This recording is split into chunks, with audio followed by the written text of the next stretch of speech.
বুধবার বড়দিন উপলক্ষে বুধবার শহরের নিরাপত্তার কঠোর ব্যবস্থা করা হয়েছে।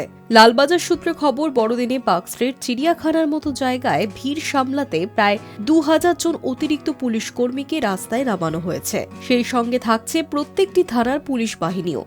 লালবাজারের এক কর্তা জানিয়েছেন, ভিড় সামলাতে মঙ্গলবার রাত থেকেই 8 জন উপনগরপালকে বিভিন্ন জায়গায় মোতায়েন করা হয়েছে। থাকছে 11টি নজর মিনার। শহর জুড়ে নিরাপত্তার দায়িত্বে থাকবেন 30 জন সহকারী নগরপাল, 27 জন ইন্সপেক্টর এবং 250 জন সাব ইন্সপেক্টর।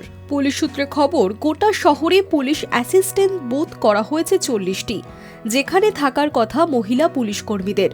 সিসি ক্যামেরার সংখ্যাও বৃদ্ধি করা হয়েছে। কয়েক হাজার সিসি ক্যামেরার সাহায্যে ওই নজরদারি চলবে। এর সঙ্গে আপৎকালীন অবস্থা সামাল দিতে পার্ক স্ট্রিট সহ 3টি জায়গায় থাকছে কুইক রেসপন্স টিম। শহরে ঢোকা বেরোনোর পথে থাকছে নাকা তল্লাশির ব্যবস্থাও।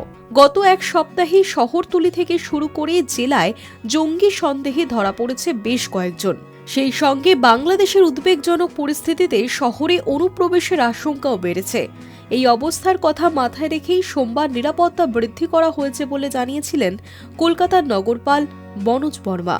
এর পাশাপাশি বড়দিন এবং বর্ষবরণের দিনে রাস্তায় অতিরিক্ত বাহিনী নামানোর কথাও জানিয়েছিলেন তিনি। সেই মতো শহরের রাস্তায় অতিরিক্ত বাহিনী থাকছে বলে পুলিশ জানিয়েছে। শহরে মহিলাদের নিরাপত্তায় উইনার্স টিম সঙ্গে মহিলা পুলিশও মোতায়েন করা হয়েছে। মধ্য কলকাতার বিভিন্ন জায়গায় যেখানে বিদেশিদের আনাগোনা রয়েছে, সেখানে সাদা পোশাকের পুলিশের সংখ্যাও বাড়ানো হয়েছে বলে জানিয়েছে লালবাজার। High news network.